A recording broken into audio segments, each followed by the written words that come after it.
riwruok maro kinde ineno ng'anyo kaka nobedo higa mokalo.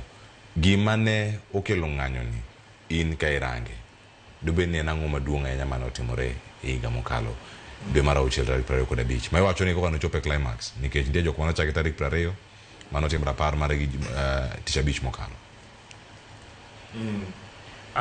Mokwongo adwa nyiso osiepna wacho ni adonjo kamoro ka winjo ni en revolutionary kendo in gi revolutionary Gen Z party movement. Yes.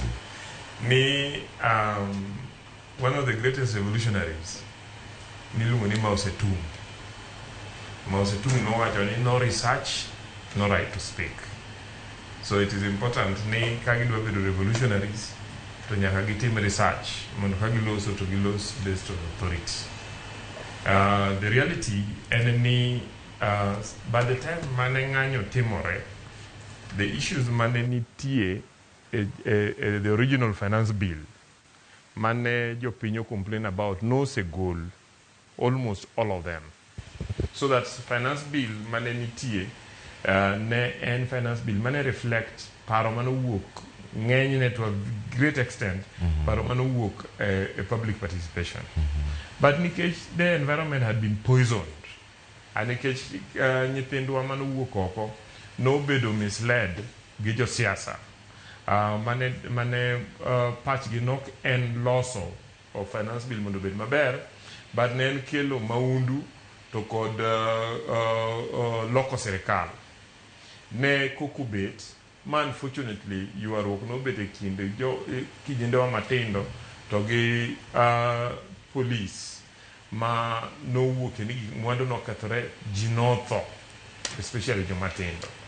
And therefore president no, for the time being, to manage the situation, no kaw finance bill no moketo bathe mowacho ni ok sign finance bill no.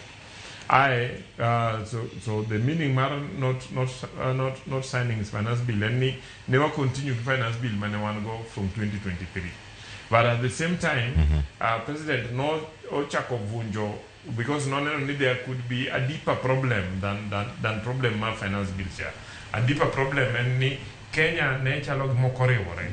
Emomiyo it was very easy mondo nyithindwa obed incited mondo dhi ndara. Mondo wuonj sirikal, mondo los sirikal manyien mar broad base mokele ji together. In the new government, so all the face of Kenya nyalo bedo seen koganda mopogore opogore nyalo chung'to neno ni at least gin gi representative.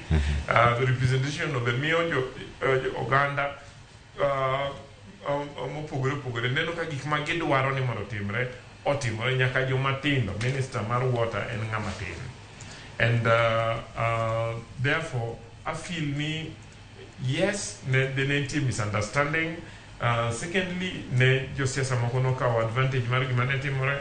And thirdly, Kenya is better than it was 1 year ago. Nikech wariwore moloyo. At the same time, issues ma ji nyalo bedo ni dwaro no bedo so kata pod wan gi problem kaka jo Kenya, but one a process ma resolving the problems. Emomiyo